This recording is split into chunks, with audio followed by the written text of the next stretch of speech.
एक ताज़ा पंजाबी गज़ल के कुछ शेर। अहबाब की नज़र के हक सच दे लई किन्नियां भेड़ां हुंदियां ने, हक सच दे लई किन्नियां भेड़ां हुंदियां ने, आखिर परिया विच नखेड़ां हुंदियां ने। हक सच दे लई किन्नियां भेड़ां हुंदियां ने, आखिर परिया विच नखेड़ां हुंदियां ने। तगड़ा वादा करके सच्चा हो जांदा, तगड़ा वादा करके सच्चा हो जांदा।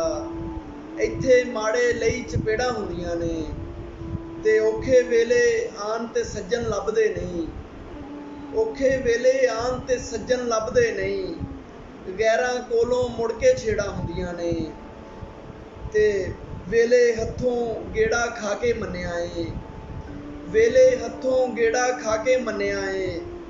ਕੰਡਿਆਂ ਦੀ ਘੀਸੀ ਤੇ ਰੇੜਾਂ ਹੁੰਦੀਆਂ ਨੇ ਤੇ ਇਹ ਦਿਲ ਲੈ ਕੇ ਬੀਬਾ ਤੂੰ ਕੀ ਕਰਨਾ ਏ, ਇਹ ਦਿਲ ਲੈ ਕੇ ਬੀਬਾ ਤੂੰ ਕੀ ਕਰਨਾ ਏ। ਟੁੱਟੇ ਦਿਲ ਵਿੱਚ ਸਿਰਫ ਤਰੇੜਾਂ ਹੁੰਦੀਆਂ ਨੇ ਤੇ ਤੂੰ ਕੀ ਜਾਣੇ ਕੀ ਬੀਤੀ ਸੀ ਤੇਰੇ ਬਾਅਦ, ਤੂੰ ਕੀ ਜਾਣੇ ਕੀ ਬੀਤੀ ਸੀ ਤੇਰੇ ਬਾਅਦ।